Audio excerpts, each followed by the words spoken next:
everywhere. Hello, Minnesota, Arizona, London. Hi. I am Madar. You know me from the comments, and I'm here with House Andrews, Gordon, and Ilona. Hello. This is your last warning that we are going to be very spoilerific today. There's going to be spoilers for everyone. They asked all kinds of stuff. Oh, okay. So am I allowed? You are allowed. Ooh. Yes. Finally, it is the spoiler lord's time to shine. Let your hair down, honey. Oh, I know. I will let He riseth. So you are very welcome to stay if you haven't finished Ruby Fever, but it's on you. Like, you have to be okay with spoilers. Exactly. You get a spoiler and you get a spoiler. Everyone gets a spoiler.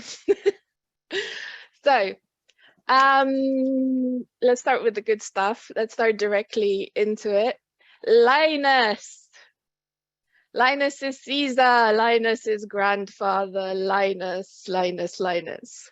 Okay. The BDH really want to know if Catalina was the absolute last person to find out that Linus is grandfather. Yes. Out of the three sisters, yes.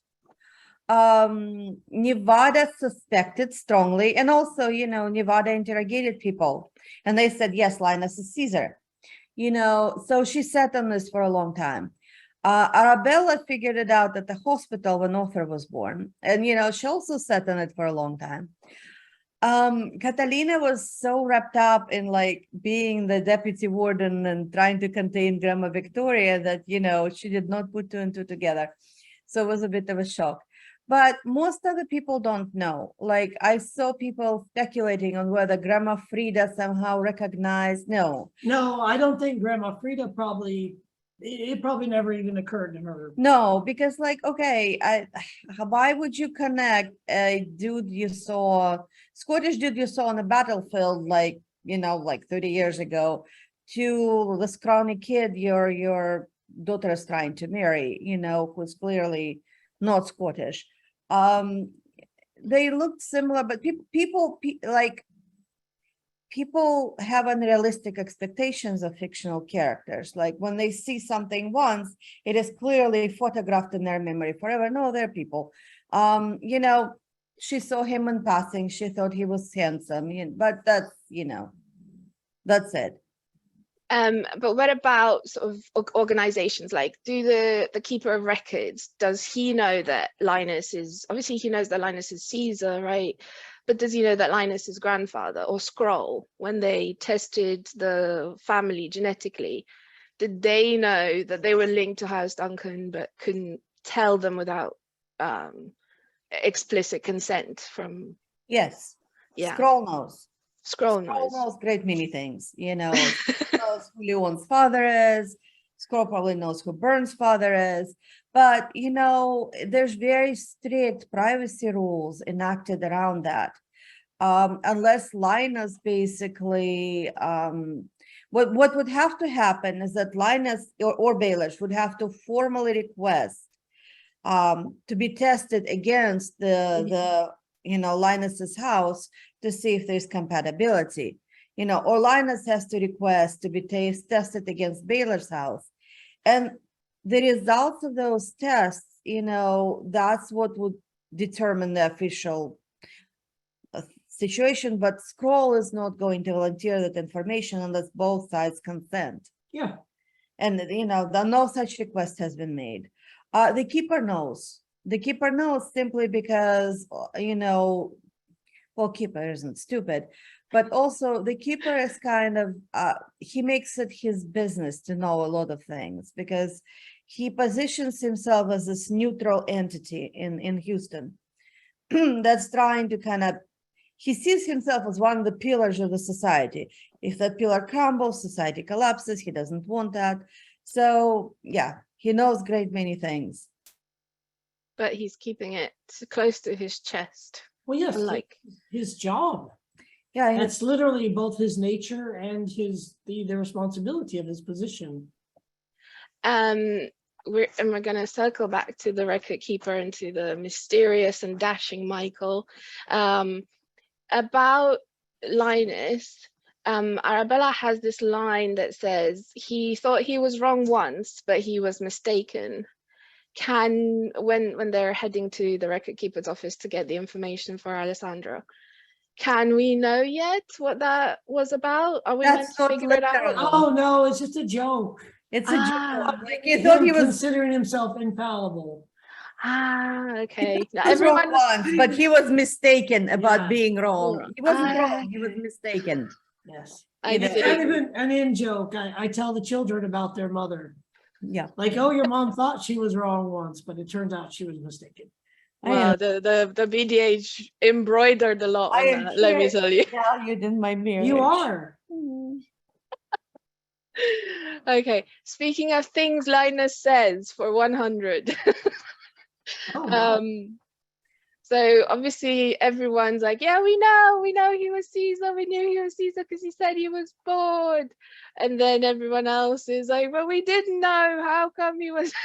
It was the whole thing in the comments. He at some point tells Nevada in Wildfire that he feels compassion for the way what Rogan is going through with her, that he wants to put her in armor and like protect her and make sure that she's safe because he himself went through something similar. Was that about Vicky baby or was it another? Yeah, it's Vicky, it's situation? Victoria, yeah. Okay, told you. Just her official title now, Grandma Vicky Baby. Vicky baby, yeah. Oh, absolutely. I've been waiting for months to say Vicky baby. It's everyone's favorite like shock moment in the book. How come he survived in the end fight with Adam? How come his suit could take the super Osiris? Because the plot required him to survive. Mod.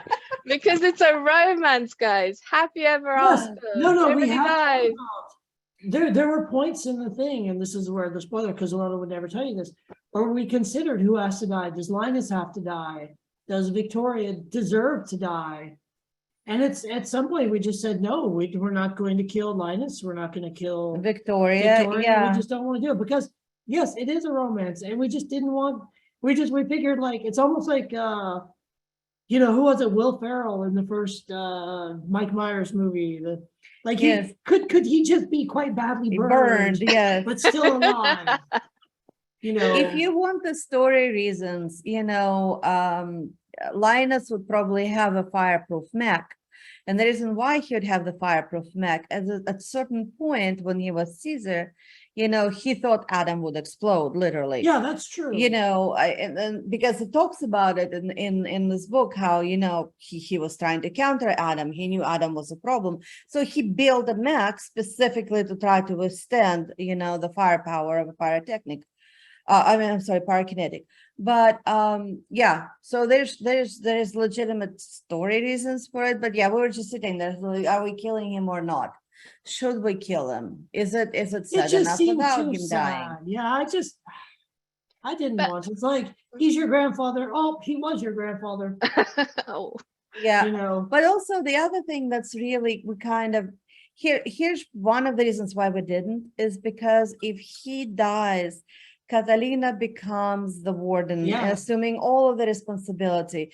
They don't get the vacation. They don't get the, little bit more time to kind of situate themselves. And they're very young. And we didn't want to ruin the HA for that. Yeah. But on the other hand, we touched upon this on the previous Q&A. Oh, you okay? Yeah. The coffee is very strong. Was the coffee too strong for you, babe? Yeah. We touched a little bit on in the other Q&A.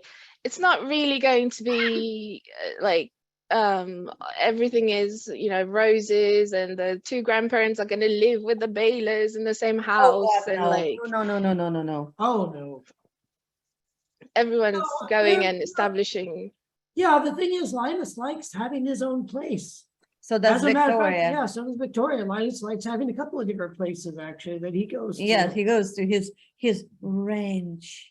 Yeah, his ranch. So honestly, I mean, I think neither neither Victoria nor Linus would really want to move into full-time into the new compound. No.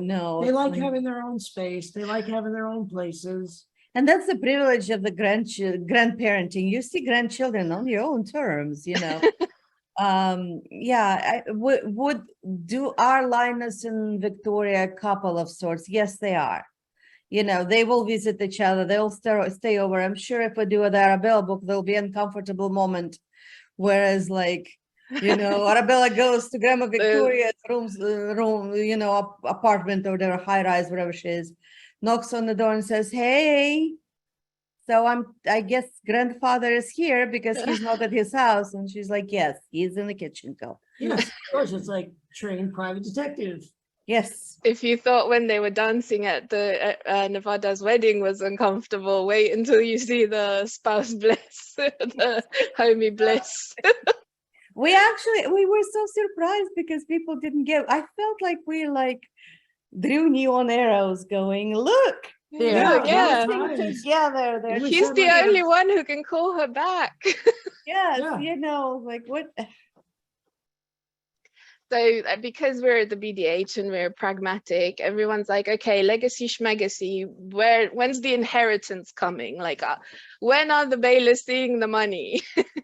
Why are they not being bankrolled by House Duncan and House Tremaine and House Rogan? And why aren't they all the billionaires giving them money? Yes. Also, if anybody wanted a big neon, like said, from Linus Duncan to the Baylors, it would be an inheritance. I mean, absolutely. That would be yep, that's it. That would connect all the dots. And especially with evil Grandma Victoria, I mean, you have to be very careful with those kind of things. Yes, not only that, but Linus made enemies, Victoria made enemies. Obviously right now there's something going on and people are aware that they're basically patrons of House Baylor and sorts, but there's no official connection that has been established. Unless you're paying close attention, you're not going to immediately jump to, oh, they're related. But that's the thing, money always comes with strings attached. It's very rare in life when, parents or relatives give you money without any conditions. You know what I mean? Baylors are really independent. They've worked very hard for it. They're not going to even take money from Nevada. And Nevada knows it because she manipulates Arabella in this book when Arabella is all fired up and she's like, oh, she's like, well, if you need the money, I can lend it. No, we have our own money. Yes. Pride in having earned that money, pride in being able to stand on their 2 feet. Everybody worked super hard. Why would you compromise that independence? Yeah. And from money to power, everyone's curious to know what is happening with all the houses around House Baylor, House Etterson. Runa is now married to Byrne. What is happening there? Are they going to be vassal house, allied house? Will Byrne go to the Ettersons? Will Runa come over to the Baylors? Do Cornelius and Matilda live in the compound? No. Cornelius and Matilda are their own separate house. They're allied with Baylors, but they're not a vassal house by any means.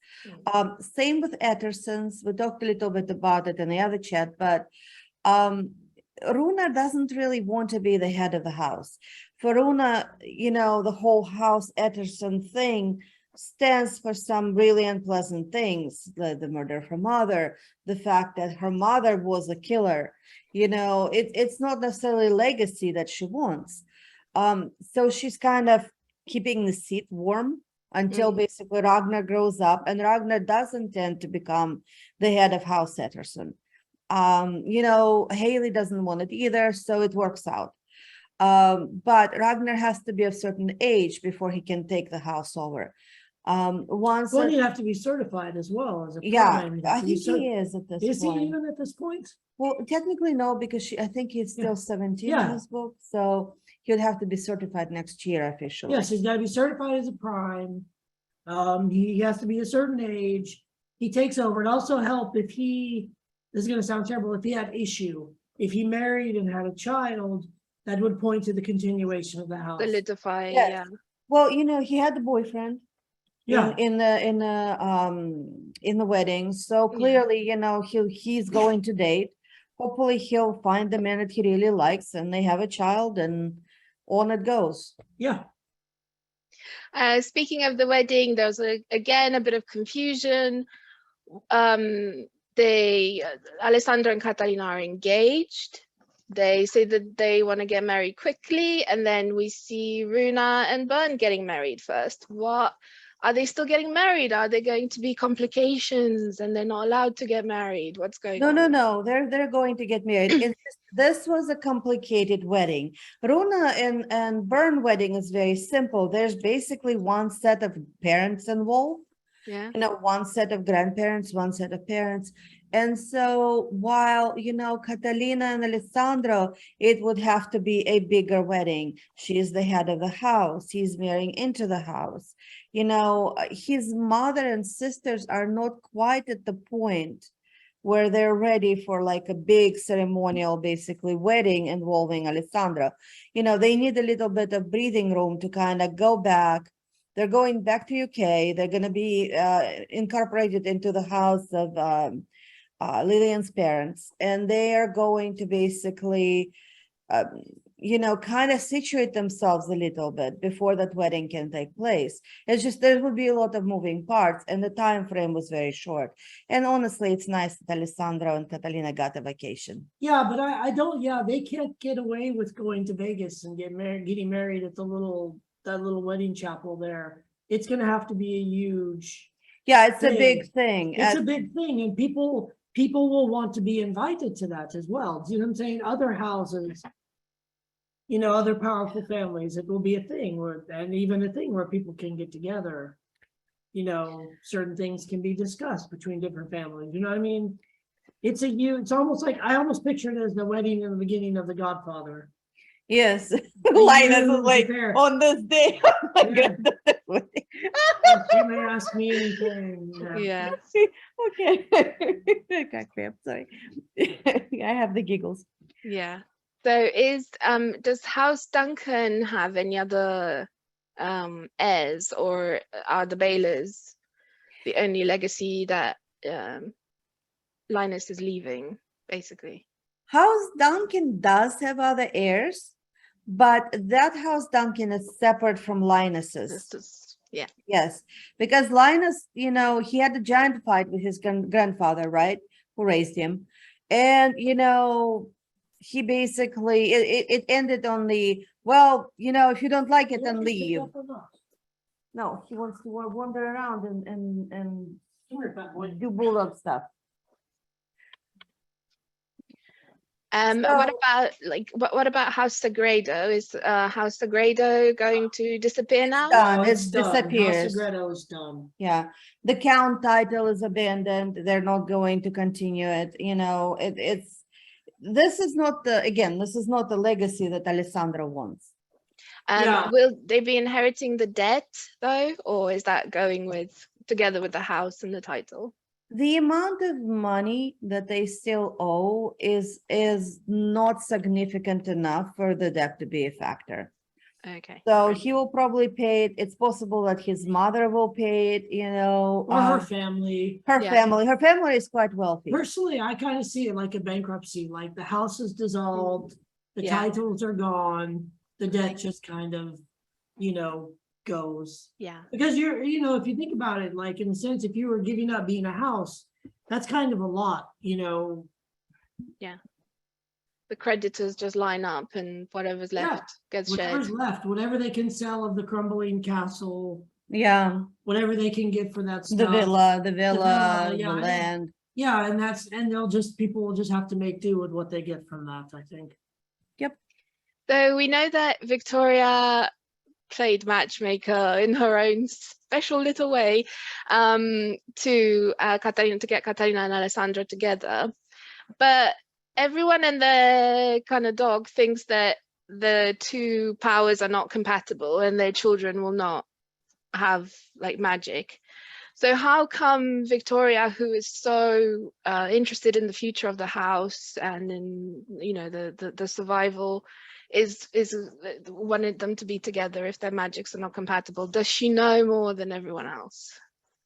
Their magic is very compatible. It operates along the same basically lines.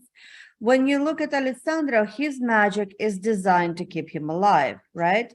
Yeah. You know, it protects him from falling, it manifests weapons, and it's really, really strong against the mental attacks. When you look at Catalina, again, that is the same principle, basically. Her magic is designed to keep her alive. When she enters the room, it automatically sorts people, her passive field, into threat, not threat, threat, not threat. And those who are threats are going to be affected if she like lets her hair down, so to speak, by her magic. So that either way, whichever talent their children will get out of that marriage, not only it's along the same basic lines and operates in similar, it's a similar mechanism of operation, right? But either way, whichever talent they get, they would be very powerful. Right. I mean, think about it. Like, yeah. So she may not know whose magic they'll get, but she knows they'll have a lot of it. Yeah. You know what I mean? Like, if you were going to breed a Saint Bernard and a Great Dane, like, you don't know what the dog. You're not going to get a Chihuahua but it's sized going to dog. be Yeah. freaking huge. Yeah. So and that's kind of what it is. You know, is it possible that there will be some kind of mixed third talent that results from this? It's possible, but Possibly. even if it happens, it would likely be a very powerful talent. You know, they're very compatible. Also, Victoria has spent a great deal of her life being unhappy. And she treasures her independence. The fact that Alessandro cannot bully Catalina around, not that he would try, right? What in the world is going on in the chat? Aaliyah? What is happening? Are you doing fanfic? Like, What are you doing? Aliyah, what are you doing? It's like, but Right. anyway, sorry, it's just like wall of text. I'm like, huh? But basically, you know, either way, neither Catalina nor Alessandra can really bully each other. Neither one of them will be dominant in that relationship because, you know, she's kind of immune to his powers. He's kind of immune to her powers. It works. And that's super important to Victoria. Lovely. So happy ever after because it's a romance. Everyone was going crazy on Facebook. I can't find the book anywhere. I've looked through the whole fantasy shelf. It's like, it's a romance. We're in two places. We're in fantasy and in romance. Anything that has Avon on the cover, if you see the little here. Yeah. If you see the spinky thing, it's gonna be in the romance section. Yeah. Yeah, you know, Avon is a romance publisher. Yeah. So and obviously we have, you know, that's been one of the biggest differences, like between the Kay Daniels series and the Hidden Legacy series is the publisher. And then some of the requirements of working in romance genre versus urban fantasy. And that's part of the reason why, you know, the Kate Daniels fans kind of expect that, you know, one of the good guys will die in some tragic way and sacrifice themselves heroically. Yeah, which is why, someone mentioned earlier in the chat, like, we didn't want to Aunt B you guys again.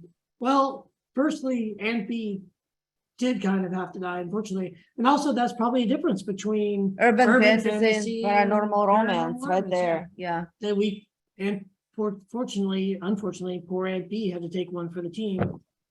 Yeah, I mean, we killed a lot of people on KD that were nice, but you know, that's kind of the genre of it. Bran, which was super sad in the second book. Bran was sad because Bran was just a knucklehead, you know, it like I didn't like that. Yeah. That was, you know, and then the assassin girl died in the final battle. Yeah, I didn't like that either. You know, Saivan kind of died in the final battle. He's Simon, not really. Not really. Speaking of, did he really? One of my favorite things is Constantine's kind of journey to humility. How he gets constantly humbled in Texas. So he gets checked all the time. The Baylors miss nothing. How much can we trust what Constantine says? Most of it is true. Right. If we're talking about that one conversation he had with Catalina, yes, most of it is true. He did fixate on her quite a bit. You know, Constantine, he's one of those people that spends a great deal of time doing things he doesn't necessarily want. He's doing things for, you know, the country and the emperor, you know, so she was his chance, or at least he saw her as his chance at personal happiness and a bit of a rebellion, maybe. Yeah, something that was not given to him by his family, something that was separate from the family, because when Constantine does eventually marry, it will probably, whether he likes it or not, be someone that his mother basically picked for him, or his father, or his or his uncle. Yeah, somebody will pick someone for him, and he will probably acquiesce. He will do it for the good of the family. Yeah. Because that was the sort of the theory that the BDH came up with, that he's not really in love with Catalina. He's just saying things to manipulate her because he wants the primes to join the house, and he wants to have a marriage with someone that he. 1 second. Okay, We have Tuna. You probably can't see her. But you're right. I mean, think about the feather in his cap. If he brought to the family, you know, if he brought basically Catalina and Arabella, and I mean, he obviously wouldn't be bringing Nevada, but like, if he brought that to even Bern and Leon, I mean, it would be a huge thing if he brought them into the fold. But the thing is, like, Constantine has enough feathers, you know, he's like a peacock. He has done so much for the Imperium at this point at the end. It's just, you know, we wanted to show that even those that are at the very apex of power in that world are kind of deeply unhappy, you know, like, and that's what he is saying. He is not happy. He is, you know, he really wanted her to come with him. So yeah, he can't stay there. So the next best thing would probably be bringing her, yeah, you know, with, but I don't think there was ever any danger of, I mean, I don't really consider it like even approaching a triangle, because I don't think it was ever like a thought of like, oh yeah, what the hell? I'll go and be There's only Alessandro. For Catalina, there's only Alessandro. Okay, so since it's spoilery, that's my vote. Is Arabella in Russia. Arabella in Russia. That's kind of my Princess Arabella. Push, because she would love it. Look, we talked about this. She wants to travel. She wants to be a princess. She wants to be adored. And she had that line, you know, where she's convinced she can charm old people. She'll just go over and charm basically everybody. All of the old aunts and uncles and grandparents. She'll tell them, like, oh, they love me over there. They love me. So I also ship Arabella and Mikhail. The thing that most of the anti-Arabella Mikhail shippers have is, but Constantine says that that Mikhail is like impulsive, and he would drive the house into nothingness, and he does things just because he's bored and spoiled, and that's what I wanted to know. Like, how much can we trust him when he says this? Is he just forcing things so that he appears like to connect with Nevada? Like, my brothers are just like your sisters, and I'm just like you, and like. Yes, but there's a public role that all of the brothers, including basically Constantine and Mikhail, assume for a public face. For public face, yeah. You know what I'm saying? And Mikhail, he's like the loose cannon. You know, Yes. he's the wild card. He's impulsive, and you don't And know they what he's use gonna it to do. great effect. Yes, they Like use it to whenever great there's effect. basically problematic meeting, Mikhail shows up and everybody's like, oh, Oh, you yeah. know, like, oh, So like, you will know, like, okay, there's a fantastic movie with Tom Hardy, where he's both of the Cray brothers. Yes. And one of the Cray brothers is basically crazy. Like, he's like, I thought this would be a shootout. You know, and he comes back with hammers and beats the hell out of everybody. yeah. That's what Mikhail is for. If you need a crazy person to like, And that's not necessarily that's what just- he is, but no, that is but his that's the role, role he you know, he assumes. plays. Arabella also plays a role, you know, like we Yes. talked in the other chat, you know, her family doesn't know that she can rip a door off the car, but she's been able to do it for a very long time. In the very first book, in Burn for Me, we are seeing basically, you know, Arabella flailing her little fists and Burn holding her back and all of that. A lot of that is a show, and it's a show designed to reassure her family, look, I'm not gonna Hulk out. I have this under control, you know.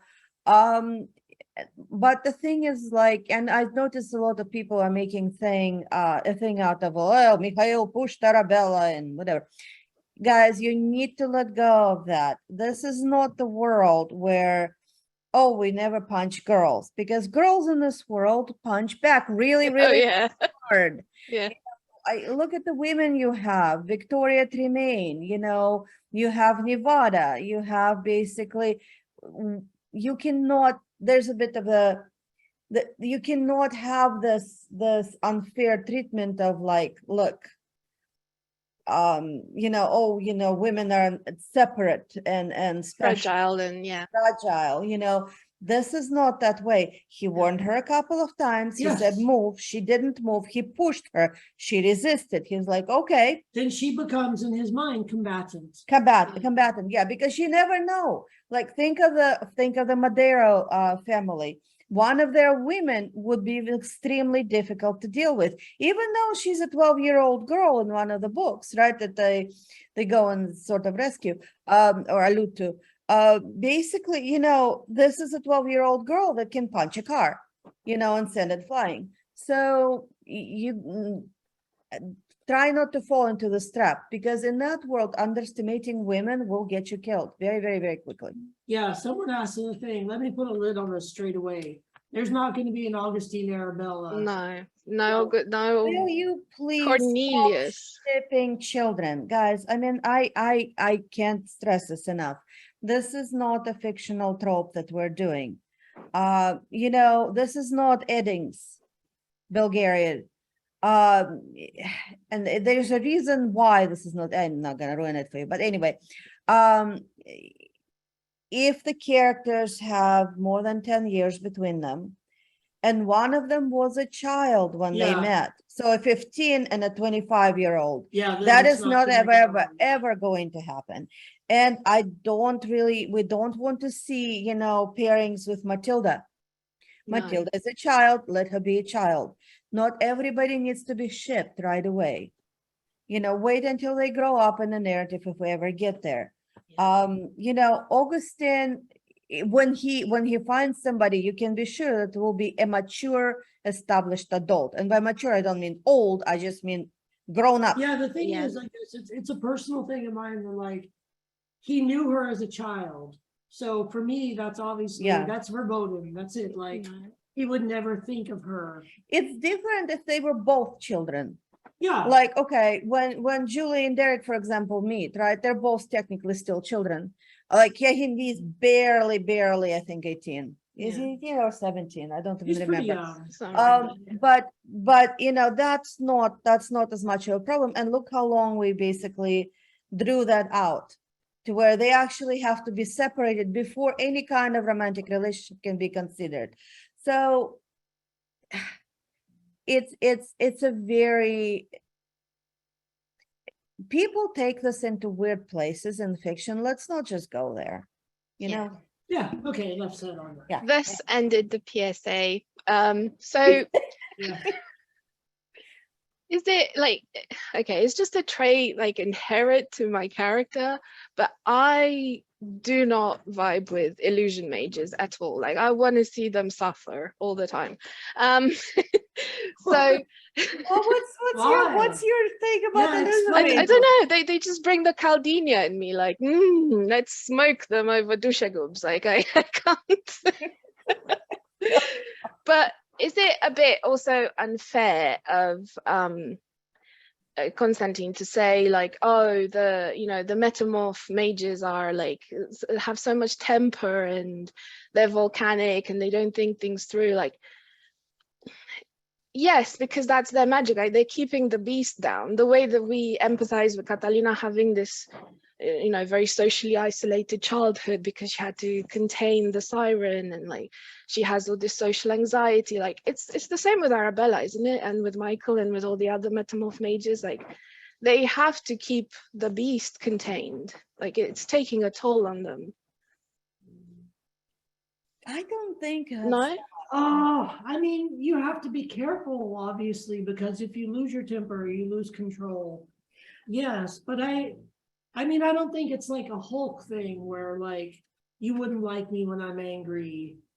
Yeah, the thing is, when and there were very few times when Arabella turned in childhood, she turned because she wanted to. It was less of like, oh, the beast got the better of me, and more as like, I am so angry, I don't care anymore. I will show you how badass I am. Let's have that conversation then. Yeah, it's more letting the cat out of the bag. Yeah, isn't it? it's more letting the cat out of the bag. It's more like, You heavy bastard. well, you didn't have to pick him up. He wanted to be held. He's a big baby. He is a big baby. But basically, it's more like, let's say an MMA artist, right? Is involved in a street brawl, right? Against his own will. And he has to moderate how much force he uses. If he uses enough to basically seriously injure or cripple the opponent, or is he basically using just enough to walk away from it? Right. You know what I mean? Like, there's this wonderful footage you've probably seen on TV where it's some kind of pimp, like literally, that's basically attacking one of his women on the street, and a martial arts instructor comes out, tells him to stop it. He doesn't stop it. The martial instructor hits him one time on the ear. It's just literally like whap, and that's it. The guy sits down. It's over. Like, they have to like pick him up off the street and kind of shuffle him over. He could have probably kicked him and knocked all of his teeth out, but he didn't. What he did was just diffuse the situation. It's the same with metamorphs. They in reality are not that volatile. You can see that really well in, I believe, the Sapphire Flames, when we have, what's her name? Celia? Celia, yeah. Yeah. Celia maintained really, really well. Yeah. She was very calculated, and when she decided to turn into her, other self.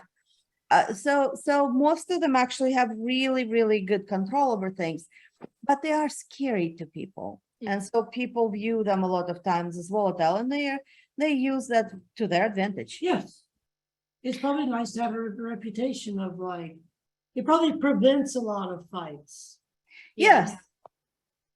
I see some confusion in the chat. No, Michael of the Record Keeper's office is not a metamorph. No, Mikhail, the Russian prince, Mikhail is a metamorph, Misha. not Michael. Michael of the Record Keeper's office is something else. something else. Yeah, no, it's very rare. We talked about this. Like, it's extraordinarily rare. It took the record keeper years to find someone with a similar talent that he and Michael share. It's very dark. It's very scary. But not a lot of people. I don't even know if people know what it is.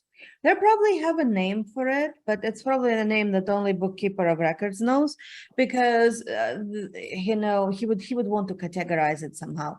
But yeah, it's a very, very rare talent. Like, the keeper of records thought he was the only one, and then he found Michael, and it was like a watershed moment for him. It's like, oh, this, we can make this hereditary. We talked about it in the other chat, but the problem with that is that magic requires a massive reservoir of power. just enormous amount of magic, and so for Michael to be able to successfully have a child, he would have to find someone with that much magic to be able to carry the baby to term. The problem is that most people with that much magic, they exist, there's a few of them, they're probably primes, they probably belong to a house. There's no benefit for them to be allying with the keeper of records, because the keeper of records will never become a house. Michael will never have his own house. They're distinctly separate from the entire house network. So yeah, there'd be very few advantages of if you were that powerful and obviously a prime to marrying Michael, because you're not going to ever be head of a house, and he will always be the keeper of records. That's it. That's what he's going to be. yes, and it's so to some extent, you would always be second best, kind of, or not second best, but rather second priority. His first priority will be being the keeper of records. Yeah. Are Michael's tattoos significant? Are they like the glyphs that the record keeper gives to Alessandro for the final fight, or are they just like aesthetic? They're not aesthetic. They're there to help him with his magic, and they're permanent. Yeah. Versus, they're actually tattooed on him, versus like Alessandra, who got kind of a temporary, he got like a stick-on tattoo. No, they're permanent. Yeah, they're permanent. They're like a part of him. There's also a bit of confusion. How many favors does House Baylor in particular owe the keepers? Just one, because the other favor is owed by the wardens. The wardens also owe them a favor for saving. But the wardens in House Baylor are separate favors. That's between Linus and the keeper. The bailiffs only owe that one initial one for Victoria. Nevadas. Oh, and people have been asking about that. Yes, the favor that Linus now owes the record keeper is that Linus will no longer interfere if Michael decides to court Arabella. Yeah. He's not exactly giving his blessing. He's just like, okay, I won't actively prevent it. Yes, because prior, the keeper discussed it, and Linus was like, no.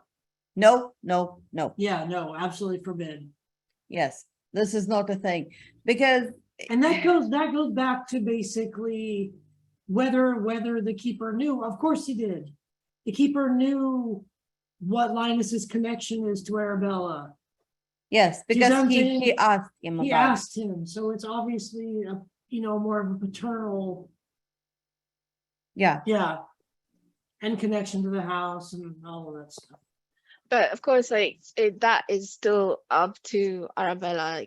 Linus doesn't have a say in what Arabella chooses, just withdrawing the consent, the objections, because that was what people were also wondering. Here's the thing: it's more like because of the relationship that Arabella and Linus said, if Linus just all he would have to say is like, I don't think you should. There's things about Michael that you would not make him good boyfriend material for you. Yeah. He wouldn't ever forbid it. He would just he could very carefully steer her away from that. You know what I'm saying? And just say he's not right for you, dear. Yeah, Linus is very manipulative, extremely manipulative. And so he would very gently nudge until he basically nudged her out of Michael's orbit. Yes. Yeah. I don't think he could forbid her. You can. Oh no, you cannot forbid her to do anything. She'll do it immediately. So yes. Going a little bit into the final fight, the big fight at the Baylor compound. The people wanted to know how come Adam, who's already a quite high prime, how come he can take the serum and not, go warp? He can get even stronger. It was just a freak accident. So basically what happened was, they depleted Archon's power quite a bit. By the time the final fight came around, he was lacking a lot of his primes that he had, and so when the FBI dude basically calls her, lets her know, well, he's trying to tell her in a roundabout way, hey, things. They got Adam out. They broke him out, and they offered him the serum, and of course Adam took it What because does he have to lose? Yeah. Honestly? and it turned out that it gave him an additional boost. Now he was probably extremely unstable with it, but we just didn't get to see most of it. And of course, once Linus woke up, he still has contacts and things that, Catalina has no idea about. Once Linus woke up, it was very quickly basically told to him that, hey, Adam Pierce is gone from the thing. And so that's why he has the Mac. He got the Mac. He basically had the final fight, specifically to fight Adam. So we actually did think about it. We didn't just slap it together. But yeah, he basically, it was just a fluke. He could have died just as well. But Adam will do whatever the hell he wants. So he's one of those dudes that are like, hey, here's some weird drugs at the party. Do you want to try it? He's like, yeah, I'll take it. Yeah, sure. Yeah, he's always up for whatever. It was also a bit of a metaphor for me, both Adam and Xavier. Like, they take the serum and become, like magic, but more magic doesn't necessarily make you a better prime. I mean, yes. you don't have shortcuts really into being a good prime. Rogan is a good prime because he plans and he's paranoid and training too. It's not like you see this very much with Kaylee. Zero training, all the power in the world, zero training, and so it ends in tragedy. There's reasons why they start kind of training them in childhood. Yeah. Did Adam die in the final fight? Is someone's Yes. He did. Yeah. Full circle. Full circle, yes. And how very satisfying it was when Xavier went splat. Yes, that was the corner needed to settle. Adam kind of came up later, but Xavier, dead. Yeah, Xavier was, it was just a question of how we're going to kill him. Yes. How can we make it as satisfying as possible? And Kaylee, institutionalized. Yes, guys. Like a psychiatric unit. That's what do you call them? Where they're it's a prison, but it's also state run psychiatric facility. A psychiatric prison, guys. Rehabilitation, possibly. But she killed a lot. She killed a lot of people. She killed her grandparents. She tried to kill her grandparents. But she killed Pete. Pete, and Pete was very nice. Yeah. This is from Emerald Blaze, which I thought was clarified. But in the fight in Emerald Blaze in the pit, Tatiana Pierce did not die. Stephen Jang didn't die. None of them died. Stephen Jang is alive. No, once Alessandro does his kablooey, they kind of turn into normal people, and it is shocking. They literally just stand around looking at each other, and as long as you don't get in Alessandro's way at that point, he would not, target you in any way. So though. Yeah, again, that goes to threat, not threat. Yeah, threat, not threat type of thing. If you're not threat, then really down with your mom. Someone's asking how come Regina's animations aren't in the final fight, because she wasn't there, guys. She was safely put away. It's in the text. Regina's... we originally planned her to be in there, but because we had a very limited length, we had a hard word count limit. And so, what we had to do was there was no way to have Regina in the final fight without having Regina through the entire narrative and having her backstory and having Michael Latimer. And so we were once we cut it all out, it was almost 15K of material. It was bloating the book too much. So we had to kind of remove that to streamline. There was already plenty in the book to have all the funds. So that's why she was visiting, I think it was a conference in England or something like that. So she was out of the country when this happened. She wanted to go outside. And of course, Patricia told her, don't come back. Yeah. Don't come back. Because yes, she would have just been an extra target at that point. Did they catch the spider, Jadwiga? No, not yet. We don't really know So yet. you're out of, you're out of frame again. It'd be kind of cool if they just became an office spider. Yes. We just got to be like spider in residence, and they're just there, and it's kind of everyone is knows about it and is kind of okay with it. Yeah. When Arabella and Mikhail have a fight at the end, she uses the term Texas tan, and people were very confused what it is. Okay, so surprising fact, right? You would think that southern states like Texas, Florida, they would have the highest incidence of skin cancer. It's actually not. It's Midwestern state, like Minnesota and places like that. They actually have the higher incidence of skin cancer. Why? Because people have a chance to get pale in the colder months, right? And in the summer they easily burn. And the burning is what produces it, right? I know way too much about this because there was a cancer, thingy scare a little bit while back. But and this is what it is with Texas. You tan, like I'm right now 10. This is not my natural color. Like I'm really pale naturally. So you tan and you just keep it through the year. Like it gets a little darker in the summer, gets a little lighter in the winter. Yeah, it's pretty You rare never to lose it burn, though. actually, because it's just like today you could sit outside for a bit and you would just probably get it slightly darker. Yeah, even our daughter, the only time we have to be careful is when we go from like here to Destin, or one time we went to Puerto Rico, and you got to be pretty careful. Like even Well, no, even like South the South Padre, that is Mexico sun.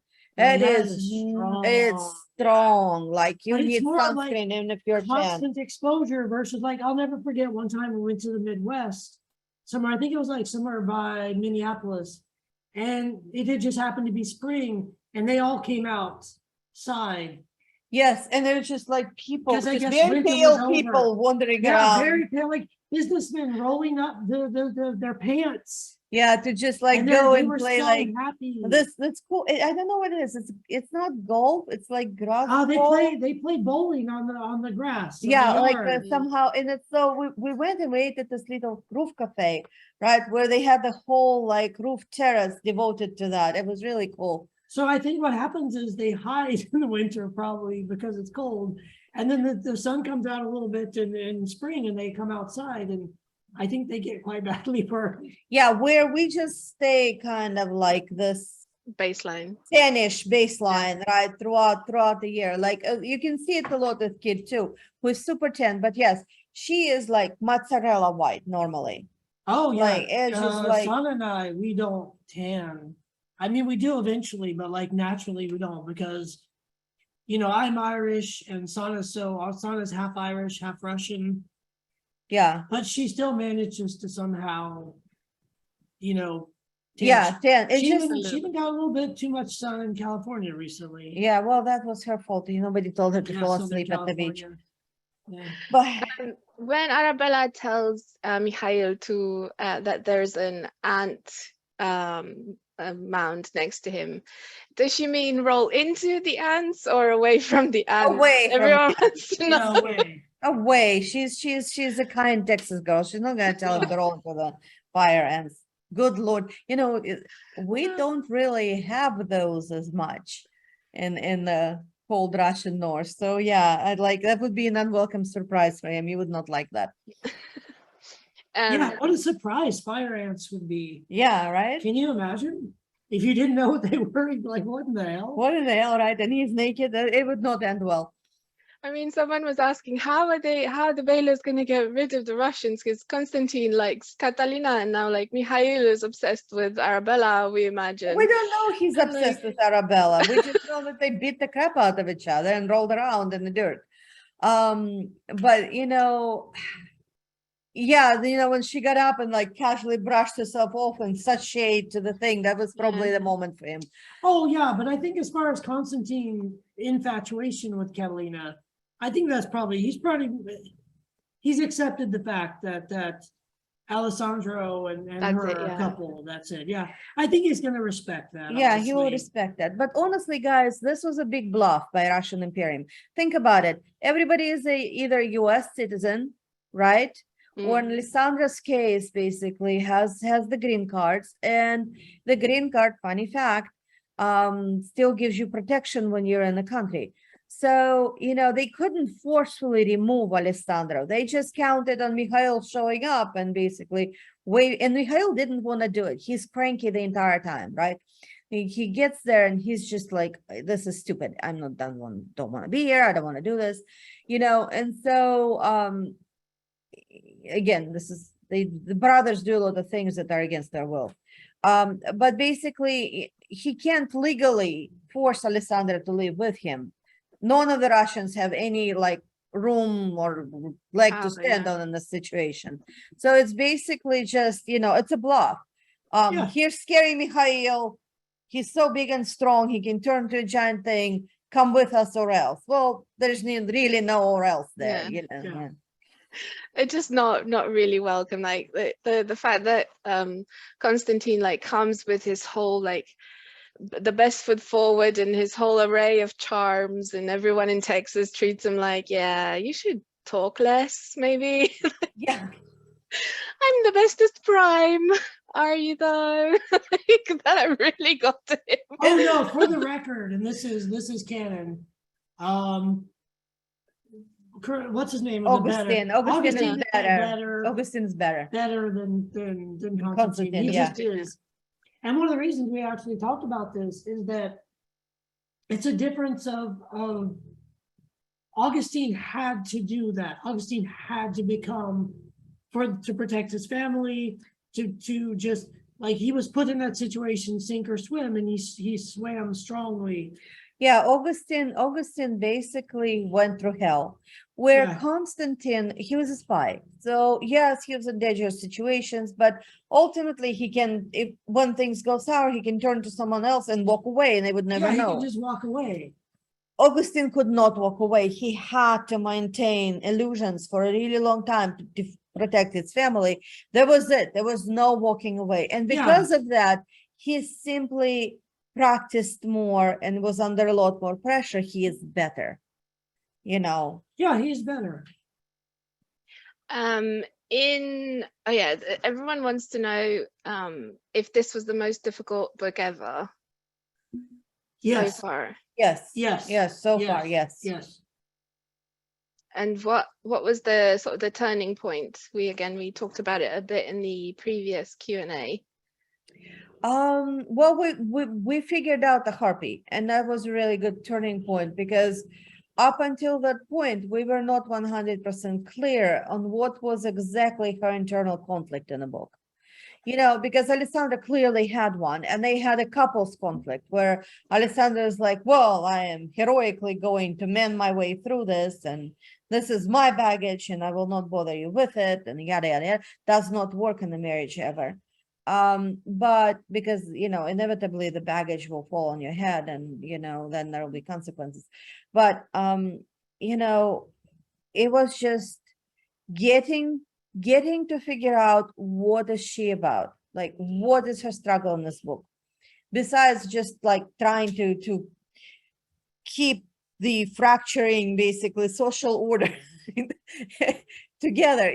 What is her internal problem? Yes, she wants to save Alessandra, but what about her? And when we hit on the harpy, because we always planned a harpy, we just didn't quite know how it would exactly play out.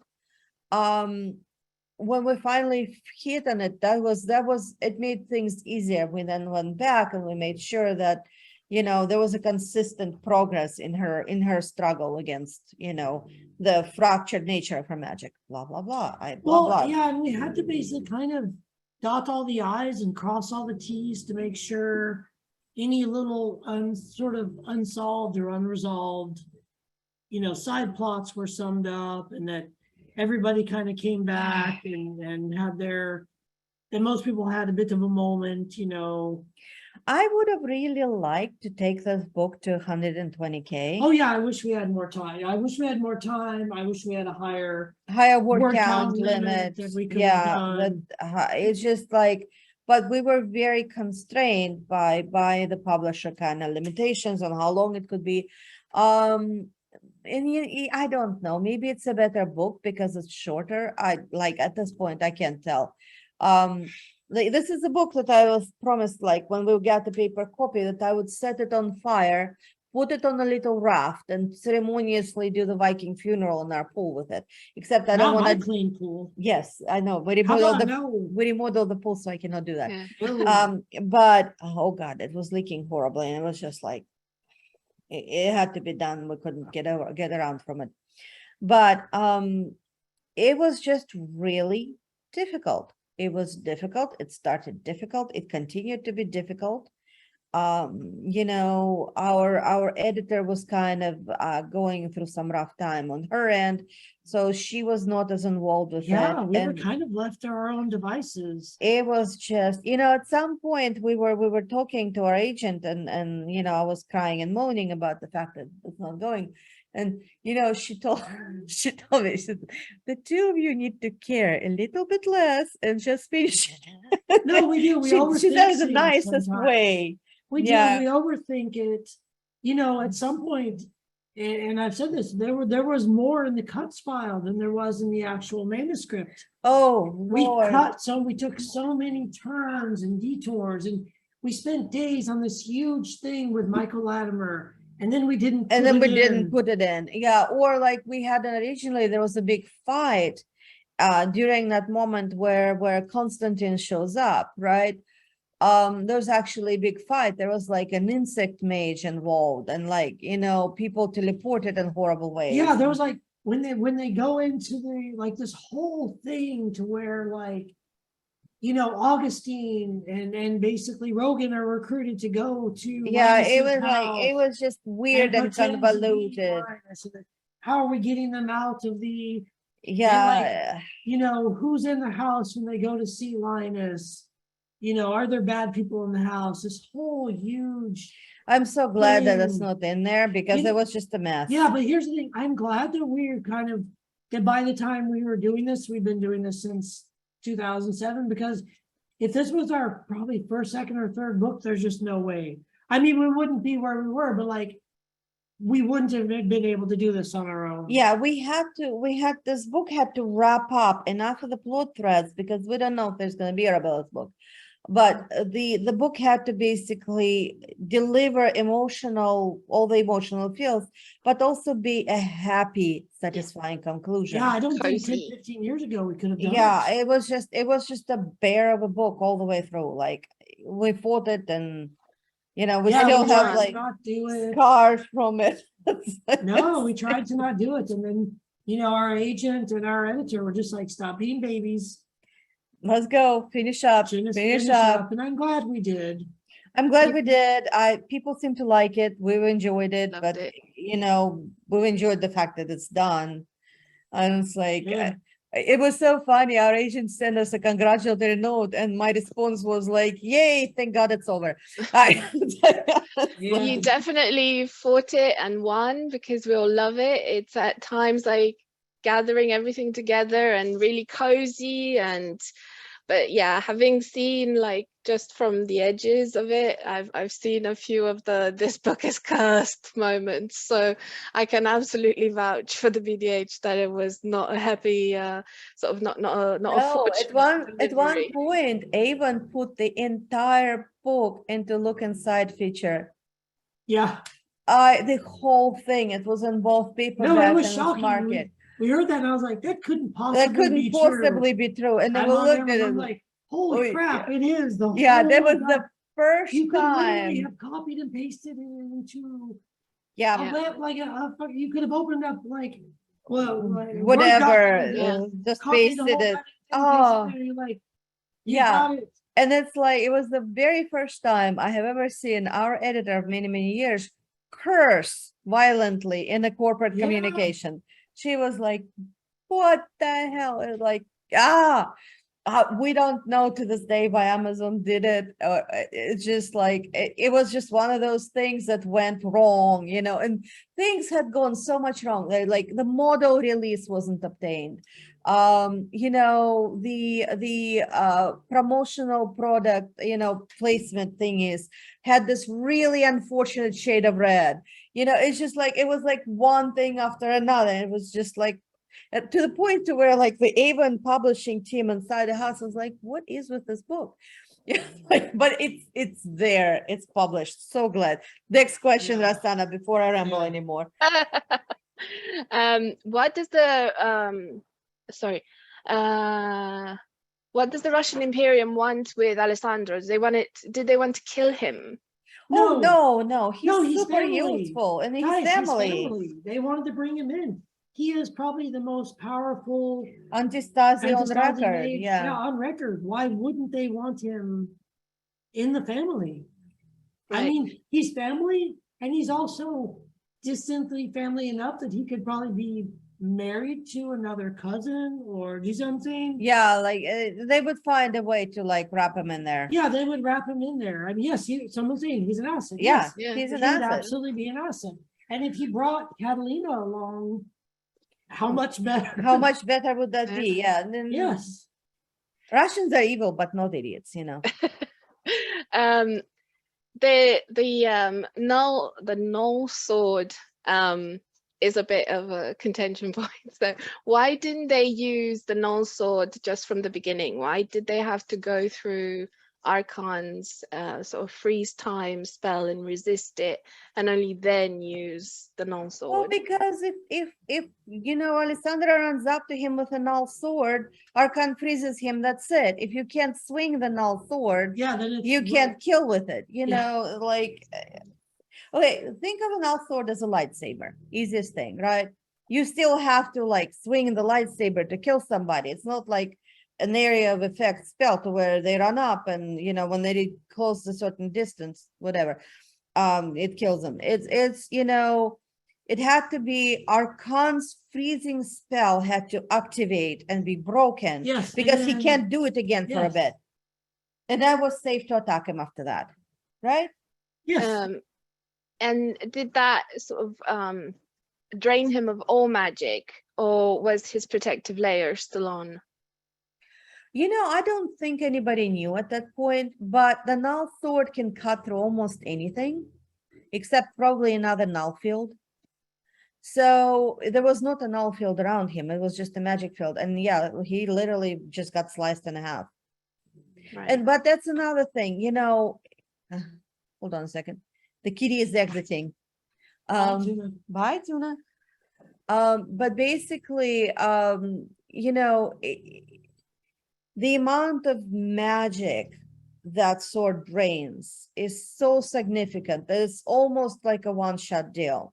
Yeah. Like Alessandra can swing it for a couple of minutes, maybe. And that's with, and it was designed for Catalina, who also has an enormous reserve. Yeah. And even she will talk about how it will drain. Yeah, it will drain you to nothing. Very quickly.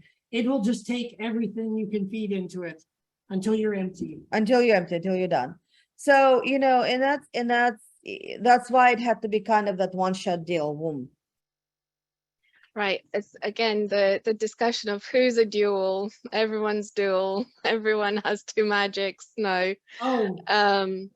So Alessandro does not have two magics. The Antistasi is his only power. Yes, that's it. Yeah, he's not a duel. No, here's what his power does. It tries to keep him alive. So if he falls off the building, it will cushion. If he falls into the water, it will kind of form a bubble. If he basically, that's why he doesn't get drowned very easily. But there's limits. Like when he fell off the silo, clearly he died nearly. Yeah, quite nearly died. So he was almost dead, which is not the same as completely dead. Oh. But it manifests weapons, but he still has to train to be able to use those weapons. He's kind of jack of all trades, but yeah. so there's definite limits to what his magic can do. You know, it protects him from mental attacks, for example, but it does not permit him to like mentally attack others. He's defensive only in that regard. And it's the same with Catalina. While she is a dual, she has the Magus Sagittarius. Her harpy and her siren are the same power. They're just Yeah. dual aspects of the same power. They're two sides of the same coin. Like Basically, if she was brought up properly in a siren family, she would have gray wings.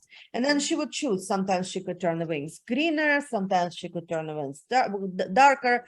But because she was completely ignorant of her power, she actually had this thing where she's one extreme and then the other extreme. And it was really difficult. She finally learned how to merge them in the final fight, but it was really difficult for her to accomplish that.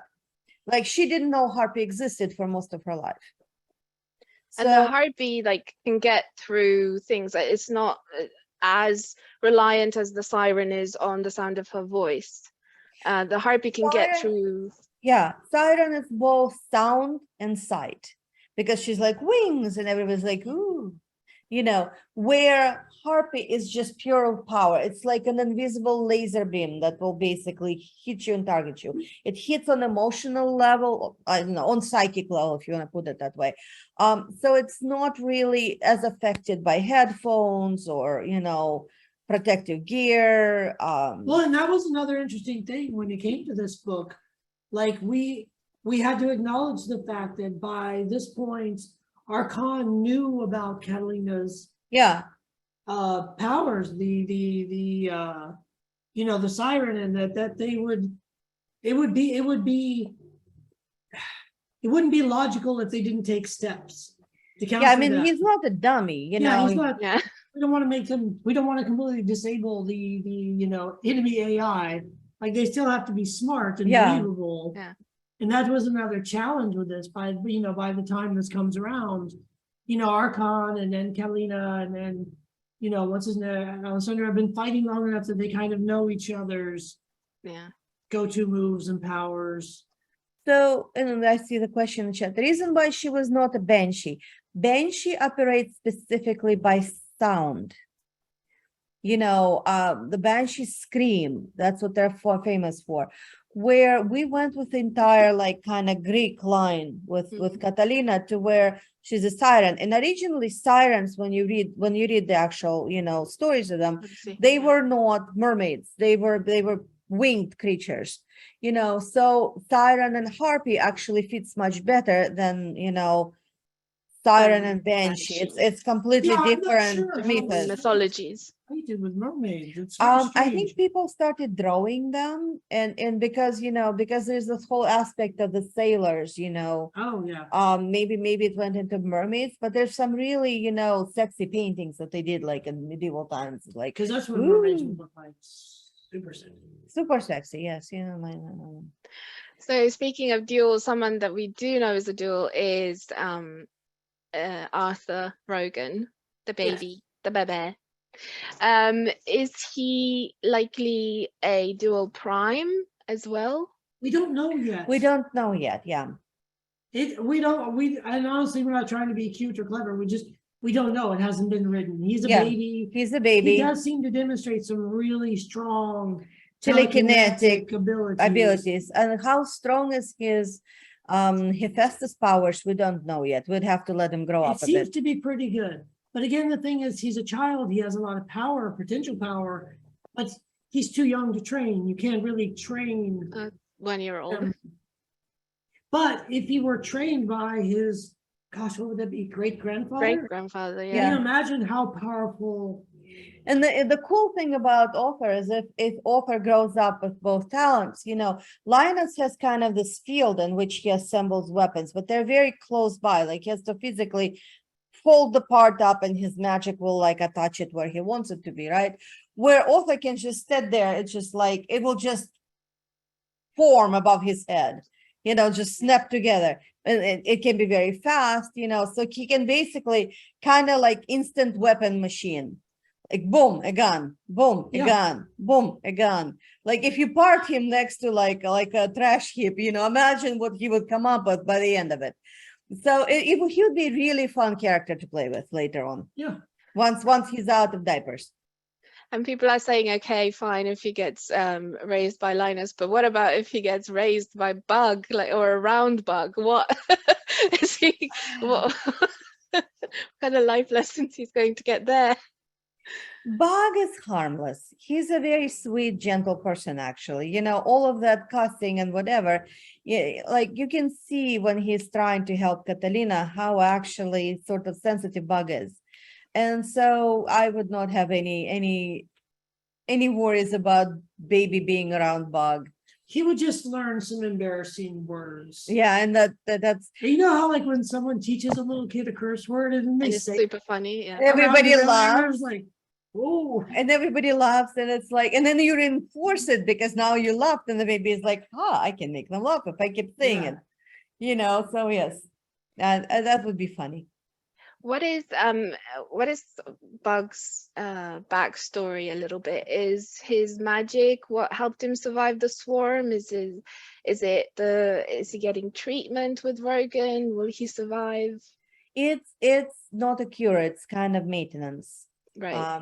He can never be cured of the swarm, but it's not killing him because he's been around now for over 5 years. 5 years, yeah. So yeah, he's not in danger of dying. There was some family issues that he had, and so that's why he signed up for the giant bonus. yeah, the bonus. They got him with the bonus. Yeah, they got him with the bonus. Somebody needed medical treatment, and so he did it. But afterwards, it was very awkward for him to rejoin the family because he did it. He had issues with his family members. He did it to save someone. He did it to basically save his little sister. The problem is that coming back to the family puts everybody into this terrible position where, well, this was the guy that we basically treated as a black sheep, but now he's a hero, except he's going to die. And he didn't want his little sister to have that guilt of like, my brother sacrificed himself for me. So he's very much estranged from his family by choice. He's going to remain so, but he has a nice family that he found with like Connor and Nevada and all the, all their dude soldier people. So I think it's fine. Yeah. But you touched about this a little bit earlier, but like not everyone will be getting a happy ever after that is romantic. Like there are other happy ever afters for characters available, and like Bug is one of them. Like he's not romantically, someone asked if he was romantically interested in Catalina. No. Oh no, His happily ever after is being the bestest Bug he could be, hopefully owning a couple of dogs that love him. And yeah, he's not a romantic interest. It's not everybody has to have a pair, it's just not. And I think sort of you hinted that is going to be it for Cornelius as well. He's not really getting over Nari. That was his one and only. Yeah. One's kind of made for life. So that's sort of, that's kind of the way he sees it. There was nobody like Nari. There will never be anybody like Nari. So yes, he's content the way he is. Someone was wondering why he is he hid that he was a prime, Cornelius, and why I don't know, because he doesn't want to be like, he makes it. I think his exposure and his childhood, if you want to call it friendship with Adam Pierce, I think soured him. Yeah, it was so dramatic. It was so dramatic for him. Is Cornelius a hidden prime? Probably. Yeah. And he is Quite content probably, to remain so. Yes, and will remain a hidden prime. He doesn't want to run House Harrison. He will never basically, he won't fight his sister for it. He's perfectly happy for his sister to be in charge. And then afterwards, Matilda will probably take over as the head of the house because Diana has yet to have children. And so, you know. And if you guys wanted somebody for Augustine, Diana would be much more better appropriate choice. Yeah. choice for that. And that's the thing, like Augustine is so conscious of all the things he must do. It would be very interesting to see that being in sharp conflict with the things he wants to do. You Yeah. know what I mean? Like, would passion win over the fact that he needs to find another illusion prime? That could be an interesting story. Has Augustine sort of dealt with his family's killer, like the person who killed his father and his sister? Yes. He We found actually them. we saw I think was it Emerald Blaze where Catalina traded him that piece of information. Yeah. Oh yeah, he took care of it. And then because we are heading towards the end now, so Arabella's books are very much desired and begged for. And you said on the blog that we don't know yet, so you're not going to promise. But if they happen, big if, would they be self-published? Probably. I believe Probably. so. Because that's the thing, and we talked about this a little bit earlier in this chat, that if they were to be in the Avon, they would have to again follow certain paranormal romance or romance tropes, which would be to almost immediately connect Arabella to a certain suitor, let's say, and we don't want to do that. But that we would almost be forced to do that if we went with our current Hidden Legacy publisher. And we want to be able to, and again, not reverse harem. No. I want her to be able to date widely, and it's not realistic at the age she is that everybody you're going to date is someone you're going to marry. Yeah, basically the way the romance formula kind of works is that and the problem is the readers are very conditioned towards this. It's very hard to like break the tropes. Right around the trope. Basically, first attractive man on the screen, hero, soulmate, only that man, no other man. That And man. you have to telegraph it like this. You have to be like hero. And you know, we don't want to do that because again, we don't know. Even when there is like love triangles, they don't actually like love triangles because, as our editor one time explained to me, it was like, well, in a love triangle, 50% of readers will be disappointed. Yeah. But I much prefer the other thing. I actually saw this in a Chinese drama where it was like the first lead belongs to the heroine. The second lead belongs to everyone. To the fandom, So there will be quite a few second leads in Arabella's books. Someone's asking if not Stephen, but his brother. And we're trying to figure out how to make the word Michael into Chinese. Because we very desperately want there to be the three Michaels. The three Michaels, yes. With the exception of Michael Latimer, who's not involved. We're trying to figure out, is there some way to because a lot of times, sometimes people will take like an American nickname. So it's like he's like, but it's like it's Henry. His given name is Henry. He's like, you can tell her like, I don't know if we can shoehorn. Call me Michael. She's like, no, no, that is not happening. But yeah, so basically, I wouldn't mind going a little bit over if you guys want to stick around. But basically, what happens there is that over the years, Arabella's books will be about 5 or so years in the future. So not real time set. I'm not saying it's going to take us 5 years to write. And so here's what happens. Stephen and Arabella has a crush, but it was a very like kid crush. It lasted like a couple of months and then she was over it. But House Jang and House basically, Baylor worked together several times. And she was the liaison point for it. So, they're friends. He was very gentle with her feelings, very big brother about it. He could have been very mean, but he wasn't. And so at this point, he is getting married and it's an arranged marriage, but it's less of our families are forcing us together and more like we are both at the stage of life where we want to have a family. We're compatible. Our families are compatible. This will be a good, stable relationship. So it's not so much that they're in love, but they care for each other. And so everything is going smoothly, except there's some one detail that in the bride's background that is just not doesn't seem right. So he hires quietly Arabella to check into it and see, like, okay, what is going on He there? knows she'll be discreet, she'll be thorough. Thorough, you know, she will not let anybody know.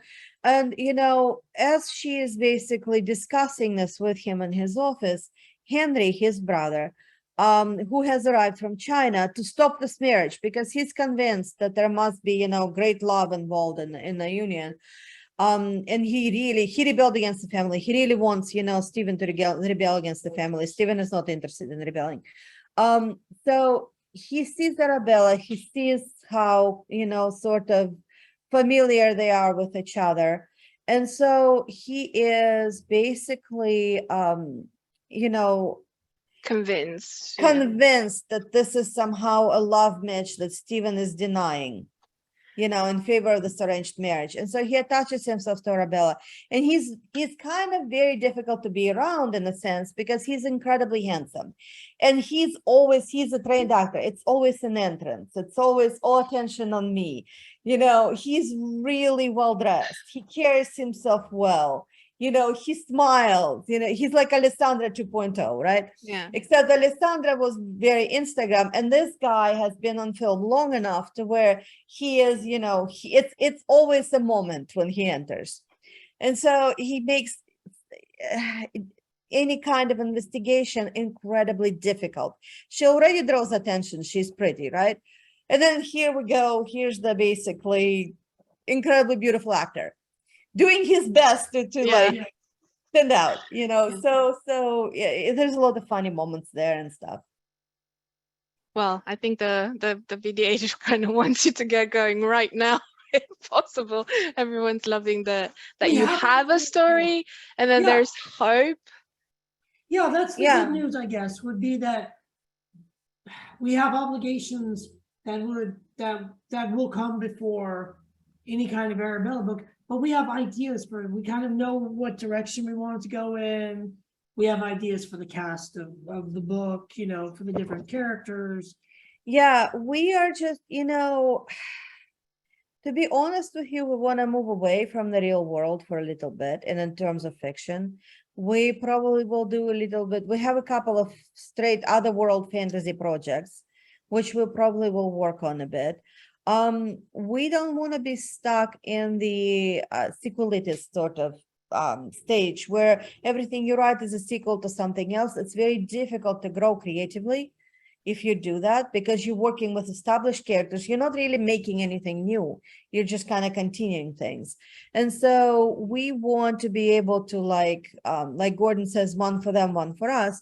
We're going to probably do another world fantasy next possibly, and then come back with like Iron and Magic 2 or something like that, because there's certain things we need to finish. Yeah, then that's the thing. And our kid too, she is, it's funny, we give mixed signals. She wants Iron and Magic 2.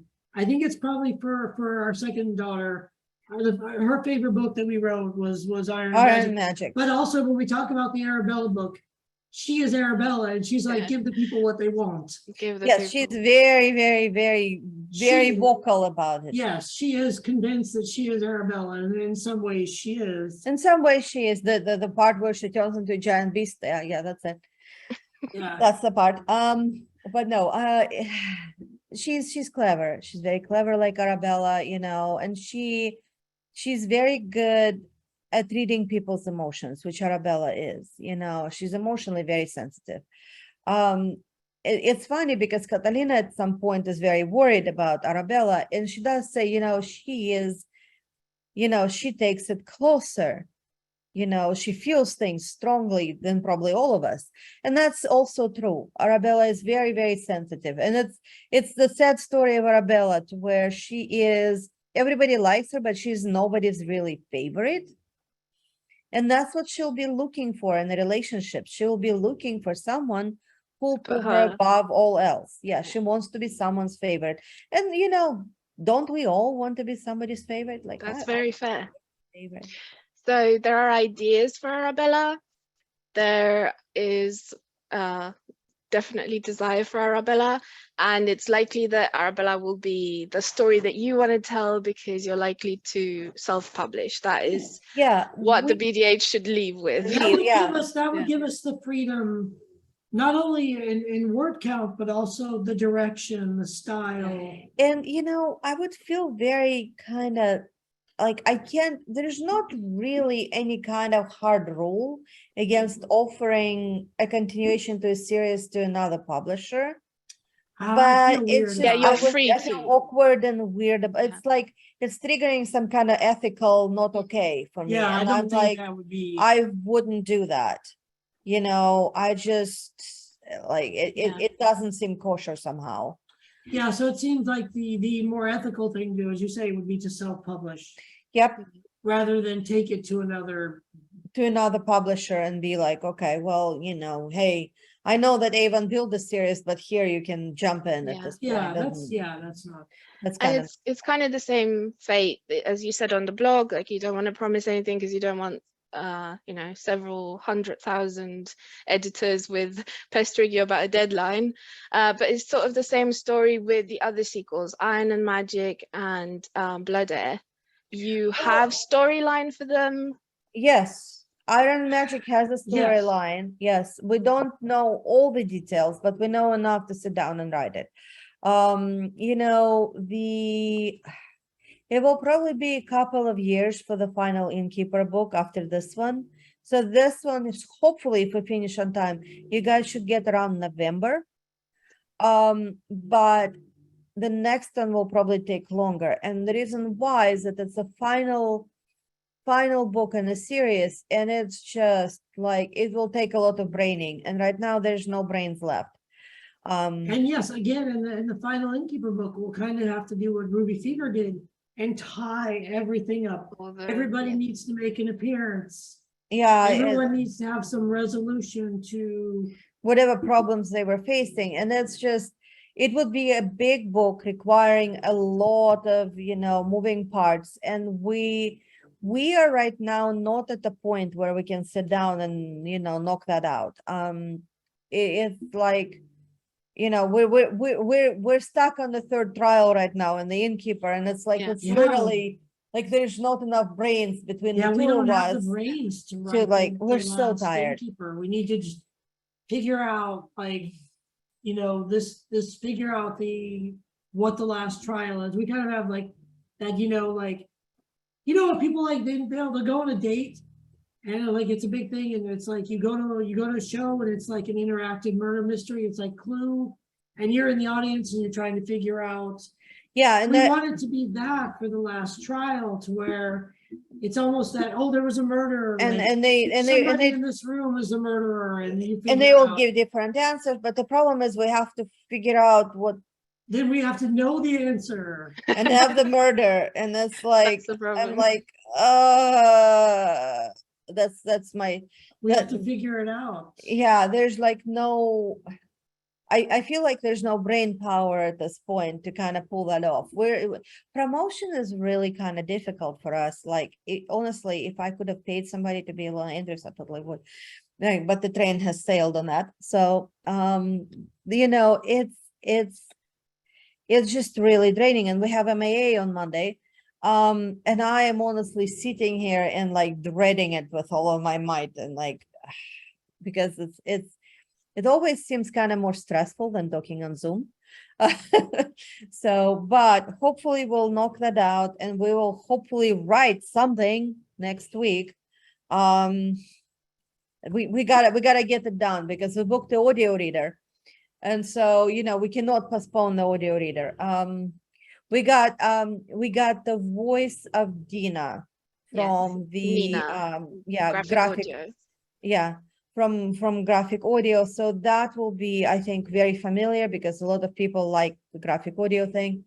And so she'll do this book for us. But we have to finish. We have to do our part of it. Finish it.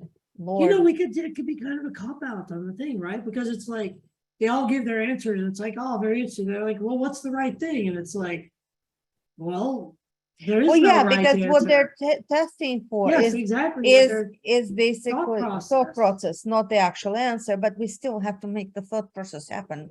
Yeah, Like, I'm just like, and then, Marias and his wife are watching it, and then it's like, oh, this is like mystery theater. I have Yeah. gone, and you remember went on a date, and we were on a train, and train mystery, it's well, like, I think it's Miss Myers that gives them the idea, like, for the thing. no, this is Oh. something set, Oh. they know exactly what the third trial was, Mm, Arata would not let that out. It's just out of her grasp. It's so choreographed and arranged and everything. But well, yeah, because, it has to be a thing. Well, then it's more of a courtly thing, on someone in here is. is doing bad things. And who Yeah. could it be? Who poisoned the butler in the drawing Yes. room? I don't know. What the hell? See, like Um, everyone who's always asking, how do the two of you work together just like this? Just Yeah, like this. like It that, happens just like this. Yeah, just like that. Yeah. And that, that's the way it is. We don't want to really shortchange you guys in the sense that we know you guys are waiting for some of the conclusions to the stories. But at the same time, if we just write sequels, we will kind of shrivel up and die pretty quickly creatively. So we're trying to kind of keep productivity up, and it's fun to try new things, and we're excited about the upcoming new thing. It also lets us do a lot more in terms of like world setup. We kind of having this we are not doing a traditional world where it's all separated by like, okay, really pale people are here, slightly darker people are here geographically, whatever. It's a mishmash. So there's just a wide variety of characters. And that's a lot of fun to play with that. Well, and I think that's more realistic. I think if you travel to, let's say, Rome, You would you would have have seen like ancient Rome almost anyone in the world that existed at that time, would you have would been, probably see yeah. representation of it. Well, and- Because, or London 1,000 years ago. Well, maybe not quite 1,000. yeah, no, London Yeah, 1,000 years ago, you know. because people have successfully Yeah, somehow Paris. managed to pretend that like Africa, which is really close to Iberian Peninsula, does not exist. And people from it couldn't possibly come to Europe, or people from Asia couldn't possibly come to Europe. Like, I think the whitewashing was strong. Any giant, any sufficiently large metropolitan area, even in medieval times or Renaissance times, you would have seen a lot of different faces. You would have heard a lot of different languages. Yes, I mean, and that's what we want to kind of play with and work with. Awesome. Things to look forward to. So we thank you a lot for Ruby Fever. We thank you a lot for all your books. We thank you for taking time off in this huge busy week to talk to us and to give us so much good news and so many answers. Everyone sending love, and we will see you on the blog. I think the recording went fairly well. So we will probably put this on the blog. I meant to tell you, Rosanna, Kid 2 listened to the one we did, and she thinks that you are the bomb. Yes, you have gotten all the votes. It's like, oh, she did such a good job, and she was so good at moderating. So yes, the Arabella girls. We're the Arabella girls. Arabella approves of your modding. Yes, so we really appreciate it, guys. Hey, literally like a round of applause for Modar. She was basically, she's the reason we made it through this release, because it was just terrible. So we really appreciate her, and she's always awesome at keeping everybody happy. I have the best job. I have the best job. Yeah, no, Okay. horrible job. Love the job. Okay, everyone. Thank you so much for joining us as well. And we'll see you on the blog next week.